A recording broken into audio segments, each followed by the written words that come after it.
Hello everyone, how are you doing today? Hello ladies. So today I just wanted to talk to you about something that I think is really important, and it was something that I was chatting with someone about, someone that I may be working with, a potential collaborator, and we were talking about our passion for helping Black women confidently really take control and charge of their financial lives and futures. And so this came up, and so I thought it was really important, and I want to talk to you about it. And it's something that I've experienced, and I'm pretty sure you probably have too. And it's something I see consistently with my clients. But before I dive in, I just want to tell you my name is Yolanda Ransom. So if you haven't met me yet, what I do is I help Black women, professional Black women, confidently master their money so they can achieve all of their dreams. And I'm a financial coach and a financial educator. So on that note, I just want to let you know too that because I really do want to help you with your money, I want to see you master it. I put together 10 tips for you. There are 10 tips to own your money right now. And so, if you're doing pretty well with your money, the tips will help you do even better. And if your money is all over the place, you definitely need to get the tips then, okay? So I put a link for you, and they are free. They're free for you, okay? And there are 10 tips that I have used at my clients, and we've had amazing success getting our money under control, okay? So that's there for you. And I want to talk to you today about something that I think so many professional Black women, are dealing with. And this is specifically women who make over 50,000. And there's a reason I say that because at that point, right, when you're making over 50,000, for the most part, people think, you got a pretty good job, right? By most standards, it's pretty good. And I'm talking about 50K and up. So it's, 50,000, six figures, you're doing very well, okay? Financially, you're doing very well in your job. But the problem is that there are a lot of us that are doing well, right? We're making good money, but we are not investing in and fulfilling our dreams, right? Our big dreams. And there is a big reason why we are not doing that. And that's what I'm talking about today, because this is my opinion and this is what I have seen, right? There are so many of us, we are not moving towards our dreams the way we could because we are busy bailing everybody else out. Does that make sense? Can you relate to what I'm talking about? I'm going to tell you about my own experience with that, okay? I'm in my family, I'm one of the firsts for a lot of things, right? I'm the first college graduate. I'm the first to start my own businesses. The first to earn over 50K in my job, the first to do that. And, with a lot of firsts come, that expectation of financial assistance, right? Because what happens is, right, you become that person, and that's probably you, right? We're probably very similar. You're in the same situation. And what happens is you become the financial savior, right? You're deemed the financial savior. Now, whether you want to be or not, that's what happens. Everybody goes, oh, you know what? Hey, you know what? Yolanda's doing good. She's doing pretty good, really? I didn't know she was doing that good. You know what? I'm having some trouble paying my bills. You know what? Let me see what she can do for me. And so there it starts. And so what happens is your family starts to see you as that person who's doing well, who has extra, and that person that can give them some.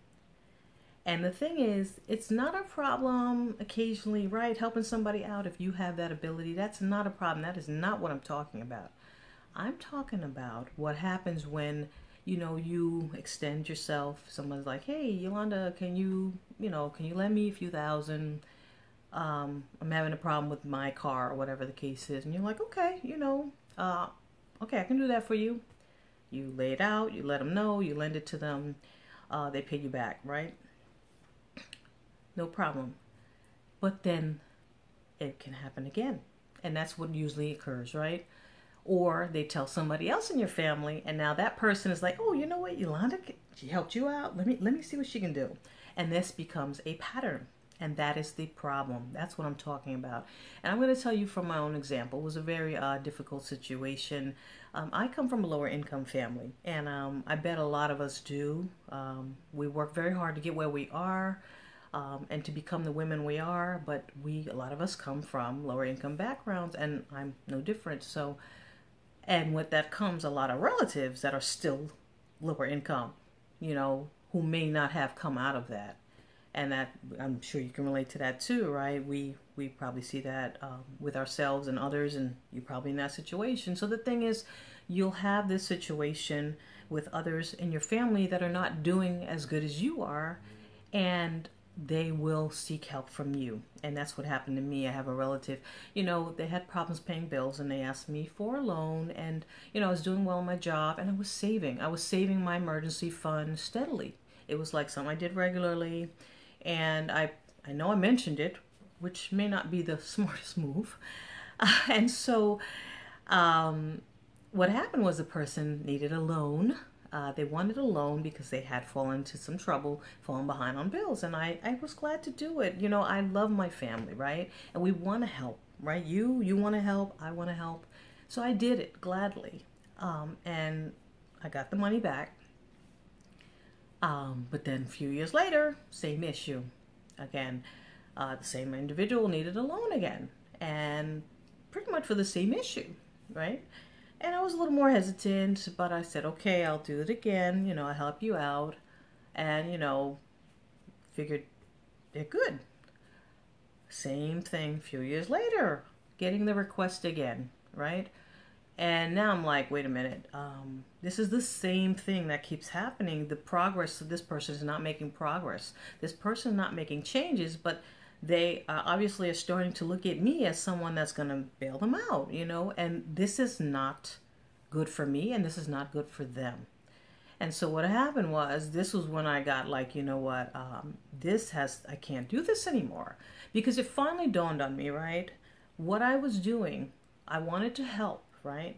But every time you take from your financial resources to help someone else, you are forfeiting, if not sabotaging, your present and future financial well-being. Because I realized, you know what, every time I take a dip into my own fund, which I wasn't even touching for me because it was for emergency, right? Every time I took thousands out of that for this individual who was already struggling, so I knew there was no guarantee they're going to pay me back, right? That's the thing. When you loan to somebody, you may not get that money back. Or if you do, even though they tell you, I'm going to pay you back by a year, it may take them 2 years or whatever, right? So that means you're doing without that money either permanently or for much longer than you expected. So the thing is, I was like, what if I lose my job, right? And now, I had this emergency fund. And that can happen at any time, right? Most of us are in at-will jobs, which means at will. They can fire you for pretty much any reason. Just like you can leave for any reason, which happens less often, right? But they can fire you at will for any reason. And living with that situation, I was like, if I lose my job today, I'm going to need that money. And when you lose a job, you don't get a job usually right away, right? Not right away. It may take you months, depending on what you are, what you do, the salary you're used to. It may take you months. And I was like, you know what? I'm taking from my own fund, and I'm putting myself in a weaker position financially, and I can't do this anymore. I won't do it. Because the thing is, it takes discipline, right? You've been working hard. It takes discipline to get where you're getting. You work to get these things. You work to be where you are in your career. You work for your money. You work to make yourself, put yourself in a good financial standing. And every time you give to someone else who isn't doing the work, you are putting yourself last, right? So the thing is, that's my example, and I finally had to say, I'm not going to do this anymore. And I did it one final time. I did. And I said, no, I'm not doing it again. And I'm going to tell you, I said it and I meant it, but it still took years for this to sink in with this relative. So the thing is, once you start that pattern, it is very difficult to change it. And even though I said no, no, I had to mean it. And I had to just deal with that feeling of, okay, I feel a little bad, and move past that. Because obviously, someone like myself, when you're doing that work, you realize, look, the same thing I'm doing, they can do too. And I'm even willing to help them do it. But I'm not going to be the bank, right? I'm not going to be the bank anymore, the interest-free bank, when you are in trouble because you're not taking the steps you need to take. So the thing is, that it took a while, and I'm going to say this to you too. You, if you're doing this, which I suspect many of you are, then you're going to find that when you say no, it's going to be real difficult. It's going to be very difficult. You're going to hit resistance. You're going to hit anger. You're going to hit a lot of, attempting to lay guilt trips on you. It's not going to be easy. It's not. And that's why a lot of us won't do it. And that's what I support my clients in doing that. Because we're emotional and we love our families and we want to help them. And it's not easy to say no to somebody you love and when you see that they have a need. But sometimes that is the best thing you can do for them and for yourself. And so it may take a while, and it's not easy, like I said, and you're going to have confrontations. But once you start to mean it and that message gets through, that's when you start to hit a point where you make consistent progress towards your dreams, where you make consistent progress in investing in your dreams, and you free up that money. Because I want to tell you also about a client I had, amazing lady, amazing, beautiful, talented black lady. She was doing really well in her career, chef. She was a chef. She was making thousands, like $5,000-6,000 a month, doing really well. And, so she had a lot of extra income, disposable income. And because she was doing well, what happens when you do well in your family? You become anointed as the financial savior, whether, you want the title or not. And then a lot of us, we feel good about that and, our egos, and we'll go for that. So the thing is, but, obviously this is not the road to take. Not if you want real financial growth. So this client was making a lot of money, and she wanted to finally buy a home. She was at that point. She wanted to save money, and she needed to get her credit score up, right? Because her credit score was too low for her to get the mortgage she needed. And when we looked at her information, it became clear. She had co-signed a huge mortgage for a relative. So this was like $300,000, $400,000. It was huge, a huge mortgage. And so it was on her report. Now, this was not solely her debt, but it was on her report. And so therefore, it was lowering her credit. Her debt ratio was lowering her credit a lot. And the thing is, this was the first thing I pointed out to her. Look, this is something that if you want your credit to increase, this needs to change. And then she noticed that she was giving out so much money to relatives. Now, she told me she was giving out a certain amount. She was just giving it. People would come to her, hey, can you get me a few? Can you get me some money? And she would help them out because she was the one doing well, right? You know what I'm talking about. You know what I'm talking about. And she would do it. She's like, I got it. I'll give it to you. So we did her estimate of what she was doing. When she finally started looking at it for real, it turned out to be a lot more money than she thought. She was giving away $300, $400, $500. It was a lot of money. This is money that she could have been using for her mortgage, right? For her down payment for her home. So this is my point.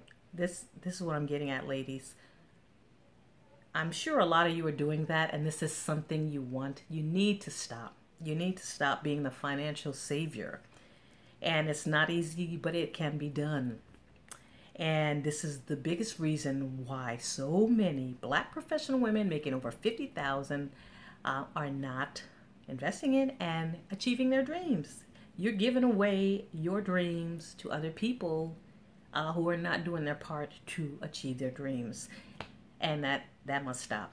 So if you are, if you want help with that, that's what I help my clients do. Reach out. You can reach out to me, or you reach out to somebody you want, that can help you with that, if that's an issue for you, because that can be, like I said, it can be really difficult to stop, but it is necessary.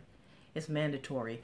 You need to put you first. put you first, and your dreams you'll get to your dreams a lot faster, and you will achieve them. So anyway, that's my tip, and that's my discussion for today. And I really want to hear from you, because I know I'm not the only one dealing with this. And like I said, I see with my clients a lot. And as women, we are so trained and conditioned to take care of everybody else first and put ourselves second, third, fourth, last. And this is not the way it should be. It is not the way it should be. And you deserve better. And I want to hear your comments, your experiences. If you think this is true, if you've experienced it, if you've seen it with anyone else, feel free to leave me comments here, okay? And I'll be doing a lot more of this because I really want to see you ladies. I want to see you achieve your dreams as I'm achieving mine. And so feel free to subscribe here. And I look forward to talking to you really soon, and you can find me all over, Yolanda Ransom Consulting, for more tips. I do a lot of tips and things like this every week. And I wish you an amazing, amazing day. All right? Talk to you later. Bye-bye.